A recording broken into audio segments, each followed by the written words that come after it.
Hello, my name is Sean Dostie and I love to catfish. What I'm here to talk to you about today is catfishing with bobbers, or more specifically, how to make your own catfish bobbers.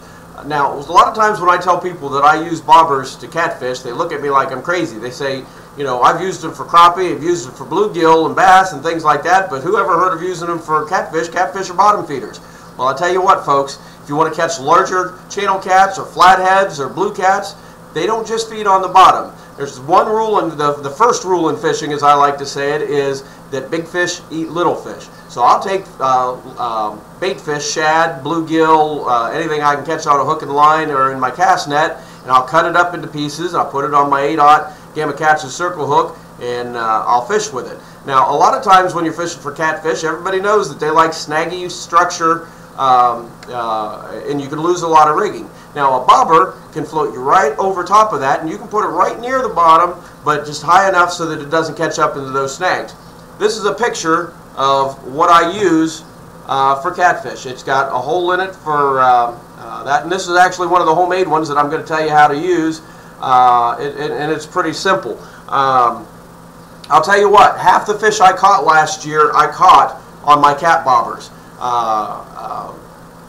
A lot of times when I'm anchored, I'll anchor above 2 or 3 pieces of structure, and I'll let my bait float down to 1. If I don't get a bite in 5-10 minutes, I'll float it down another 10 feet until I run out of line. I do use good, strong Driftmaster rod holders. I'd like to upgrade to monster rod holders because I think they're the best in the industry.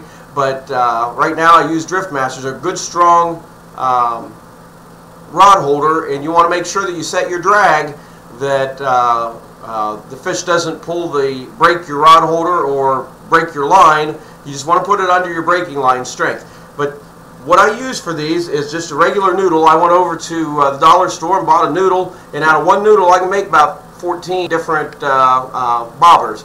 Then I used little Dixie cups right there, and we take the bottom and we cut them out. I paid $2.50 for 50 of those, and then I also use straws, just a regular coffee stir straw, and those are what line goes through. Now, I've already started one, but what I'm going to do is you take the bottoms of your cup and you just cut right around them and cut the bottom out, and then where the straw goes through, I'm using a letter opener, but you can use a screwdriver or a knife or something like that, and you just stick it in there and you waller out the hole so that the straw fits in there. Then take a little bit of marine sealant. I had this sticking around, so that didn't cost me anything, and it's pretty simple. You take that, and let's see, we can put it on the lid or we can put it right on the noodle and go right around there. It takes it about 2 hours to set up. Then you just take that, you just set that right down. That's one side. Then this is the bottom side. When you're doing this bottom side, you want to make sure that you poke the hole from the bottom side so that your straw goes through a lot easier. The first time I did it, I didn't do that very well. I'm going to put the silicone right on this. It seems to grab a hold better. You want to make sure that it's sealed all the way around so that your bobber lid doesn't fall off.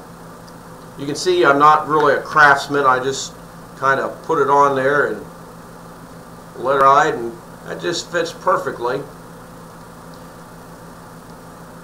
And one more thing that I'm going to do is I'm going to silicone, sorry, I'm getting used to this camera, I'm going to silicone right around the top of the straw, seal that in there, do both sides.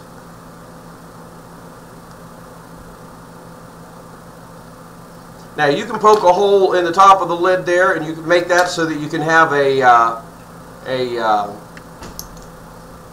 little light glow stick in there. But there it is. I think it's pretty simple, pretty neat, and you're all done. Thank you, and we'll catch you next time.